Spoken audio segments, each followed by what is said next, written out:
大家好，我叫做 Cora，係一位臨床心理學家。我亦都嚟到播道兒童之家裏邊咧，提供一啲心理輔導俾小朋友嘅。咁呢度嘅地方咧，就係我哋咧好多時見小朋友嘅地方嚇。咁呢個煮飯仔咧，亦都係記載咗啲我同小朋友好多唔同嘅故事喺度。咁咧，我就好想講翻一個被評估為有限智能嘅12歲嘅孩子。咁我嚟到嗰陣時候咧，佢對呢個煮飯仔就好雀躍。咁我就話不如佢就叫不如一齊玩啦咁樣。我話好啊咁樣。咁我就話唔知你介唔介意玩完之後幫我收拾翻佢。其實我心裏邊好想知佢嘅能力。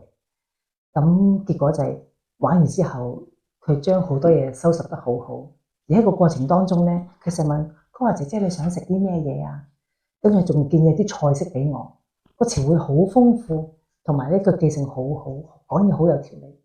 咁所以有時嘅遊戲當中裏邊咧，除咗講低個防衛之外咧，更加俾我了解翻小孩子某啲嘅能力啦，甚至某啲性格特質嘅部分。咁而呢兩個指點套咧，咁就其實係佢教我做嘅。佢話翻俾我聽，佢細個時候咧，佢媽媽成日都同佢做手工藝，所以學校裏邊嘅手工藝好叻嘅。咁佢更加同我講，佢話姐姐其實而家我等緊我媽媽，佢肯為咗我咧去入戒毒手戒毒。咁我話哇，你媽咪真係好叻啊！佢話係啊，我媽媽咧好好啊咁樣。咁呢個就係佢同媽媽嘅故事。其實佢爸爸係離開咗啦，即係去世。其實佢爸爸嘅離開對佢講好大傷感，因為佢爸爸好愛錫佢。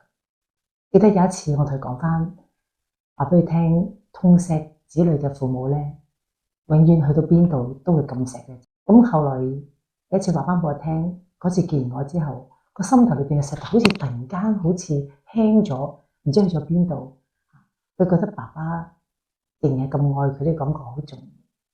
所以咧，喺呢個地方裏邊，好多時幫啲孩子做一個好重要嘅就係尋回被愛嘅感覺。燃亮生命，請捐款支持播道兒童之家。